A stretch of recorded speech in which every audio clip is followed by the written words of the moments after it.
بسم اللہ الرحمن الرحیم۔ دوستو، 20 جنوری 1969 کو رچرڈ نکسن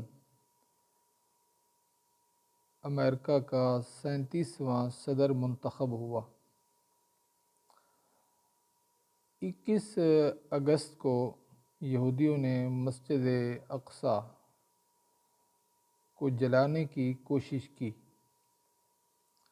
تو اس کے رد عمل میں 25 سپتمبر کو 1969 کو مراکش کے شہر رباط میں دنیا میں موجود 57 اسلامک ممالک کے سربراہان اکٹھے ہوئے اور انہوں نے مسلمانوں کی نمائندگی کرنے کے لیے انٹرنیشنلی طور پر ایک تنظیم جو ہے وہ بنائی، جس کا نام OIC رکھا۔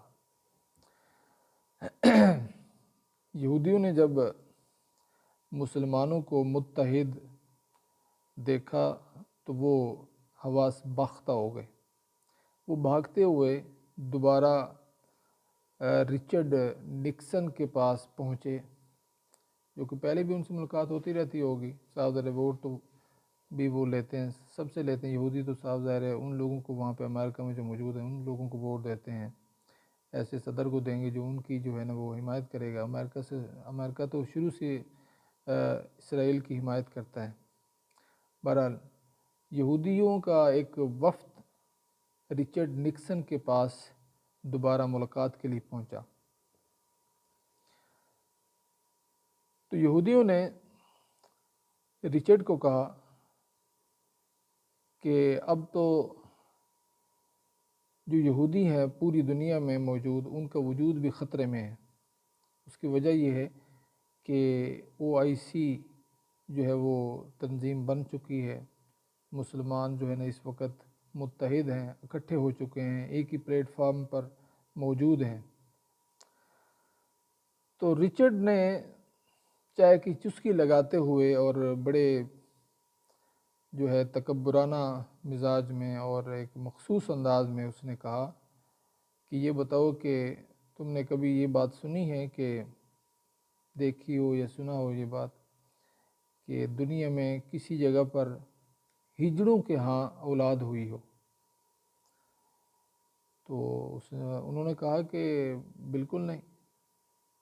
تو رچرڈ نے کہا کہ اسلامک ممالک کی جتنے بھی سربراہان ہیں تو یہ سارے کے سارے ہجڑے ہیں، یہ کچھ بھی تمہارا نہیں بگاڑ سکتے ہیں۔ یہ جتنے بھی اکٹھے ہو جائیں، جمع ہو جائیں، متحد ہو جائیں، کچھ بھی ہو جائے، تمہارا کچھ بھی نہیں بگاڑ سکتے۔ تم چپ کر کے جا کے خاموشی کے ساتھ گھر میں جا کر بیٹھ جاؤ۔ تو اس کی اس بات پر ایسی مہر لگی کہ دنیا میں جتنا بھی مسلمانوں پر مظالم ڈھائے جا رہے ہیں، یا اس سے پہلے بھی جتنا بھی مظالم جو ہے نا وہ ڈھائے گئے مسلمانوں پر، جتنا بھی ظلم و تشدد، بربریت اور کچھ بھی ان کے ساتھ کیا گیا، ان کی حق تلفی کی گئی مسلمانوں کی، یا اب بھی ہو رہی ہے۔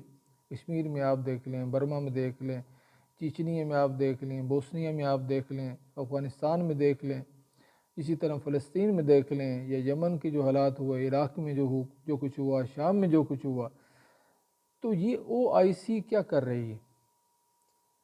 تو یہ ایک اس کی بات تو اس حوالے سے بالکل ٹھیک ہے کہ یہ ایک ہجڑوں کی قوم ہے اور سارے اکٹھے ہو جاتے ہیں، جمع ہو جاتے ہیں، اپنی عیاشی میں مست الست ہیں۔ ان کو باقی جو مسلم ہیں، جو مسلمان ہیں جو لوگ، ان کی کیا خبر ہونی؟ ان کو تو اپنے ہو سکتا ہے کہ ممالک میں جہاں پہ یہ سربراہان ہیں، جس ملک کے بھی، ان میں جتنا ممالک میں جتنا ظلم و ستم ہو رہا ہے، شاید ان کو بھی وہ پتہ نہ ہو، پتہ بھی ہو تو لیکن بے حس ہیں۔ تو اسی طرح اسی سال میں قرآن مجید فرقان حمید کی توہین بھی کی گئی۔ آپ جانتے ہیں کہ جدہ میں یہ OIC کا جو ہے نا اجلاس ہوا، لیکن اس نے کیا کیا؟ کیا توہین قرآن مجید کو رکوا سکی یہ تنظیم؟ ابھی آپ غزہ میں دیکھ لیں جو حالات ہو رہے ہیں۔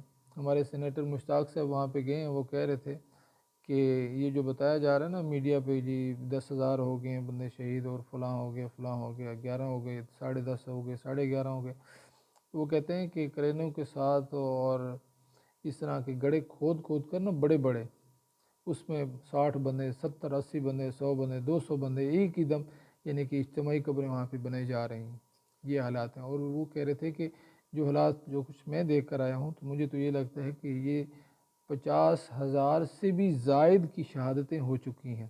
اس میں آپ دیکھیں کہ بچے معصوم بچے شہید ہو رہے ہیں، ان کے اعضاء اللہ معاف کرے بکھرے ہوئے ہیں، خواتین مرد سارے اس میں شہید ہو چکے ہیں۔ پچھلے دنوں ایک ویڈیو آئی، ایک فلسطینی بچہ تھا، ہوگا تقریباً 9 10 11 سال کا، تو کسی نے اس سے پوچھا کہ آپ بڑے ہو کر کیا کریں گے، کیا بنیں گے؟ اس نے کہا بڑا ہونا تو دور کی بات ہے، تو یہ تو ہمیں اسی عمر میں بڑا ہونے سے پہلے پہلے شہید کر دیا جاتا ہے، تو ہم بڑے ہو کے کیا بنیں گے؟ یہ تو حالات ہیں۔ اللہ تعالیٰ میں اعمال صالح کی توفیق عطا فرمائے۔ اب جانتے ہیں کہ نبی پاک علیہ السلام کے فرامین کے مطابق ایک مسلم کے دوسرے مسلمان پر کیا جو ہے نا حقوق ہیں، لیکن ہم بحث ہیں یہ خاص طور پہ ابھی بھی آپ دیکھیں کہ OIC کے اجلاس ہوئے غالباً ریاض میں سعودی عرب میں، لیکن اس کا نتیجہ کیا نکلا؟ وہاں پہ ان کو فلسطینیوں کو حقوق دلانا تو دور کی بات ہے، القدس مسجد اقصی شریف کو جو ہے نا آزاد کرانا تو دور کی بات ہے، جگ بندی ہی جو ہے نا وہ نہیں کرا سکے۔ اور اسی طرح اب دیکھیں باقی ممالک میں یا اقوام متحدہ میں بھی جو ہے نا وہ ایک قرارداد منظور کی گئی کہ یہ جگ بندی ہونی چاہیے، اور جو وہاں پہ ظلم و ستم ہو رہا ہے اس کو بند ہونا چاہیے۔ بہت کچھ ہو گیا، لیکن اسرائیل کے پیچھے جو ہے نا وہ امریکہ کھڑا ہے، برطانیہ کھڑا ہے، یہ تمام یہود و نصارہ جو ہے نا اکٹھے ہیں، جمع ہیں۔ بلکہ برطانیہ کے اور اسی طرح باقی جو ان کے جو وزراء خارجہ ہیں، وہ جب وہاں پہ یہودیوں کے پاس پہنچے تو انہوں نے کہا کہ ہم وزیر خارجہ بعد میں ہیں، ہم اس وقت یہودی بن کر آئے ہیں تمہارے ساتھ تمہارے پاس، اور اس جو گھڑی ہے یہ جو مشکل وقت ہے تمہارے اوپر تو اس کے ساتھ ہیں ہم، اور یہ برابر کے ہم شریک ہیں۔ تو وہ آپس میں اس طریقے سے متحد ہیں کہ کچھ بھی ہو جائے، تھوڑا سا بھی کسی کو کچھ ہو جائے تو سارے اکٹھے ہو جاتے ہیں، جمع ہو جاتے ہیں۔ آپ جانتے ہیں کہ مسلم ممالک میں یا کسی بھی جگہ پر دنیا پر کسی عیسائی پر یا یہودی پر تھوڑا سا بھی اگر کوئی تشدد کر دے یا کسی وجہ سے ہو سکتی اسی کی غلطی ہو، پورا جو ہے نا وہ یہود و نصارہ کا جو ایک ٹولہ ہے وہ سارا کا سارا اکٹھے ہو جاتا ہے، جمع ہو جاتا ہے۔ لیکن ہم مسلم ممالک کیا کر رہے ہیں، ہمارے سربراہان کیا کر رہے ہیں؟ اب دیکھیں مسلم ممالک میں جس طرح میں نے پہلے عرض کیا، کشمیر میں دیکھ لیں، برما میں کیا ہوتا رہا، بوسنیا میں کیا ہوتا رہا، چچنیا میں کیا ہوتا رہا، افغانستان میں، شام میں، عراق میں، یمن میں، یہ جتنے بھی ممالک ہیں یہاں پر کیا ہوتا رہا، اور کس طرح مسلمانوں کو جو ہے نا ان کا جو ہے نا برددگی کے ساتھ جو ہے نا ظلم ستم ان پر کیا گیا، اور ان کو جو ہے نا ایک ظالمانہ طریقے سے ان کو شہید کیا گیا۔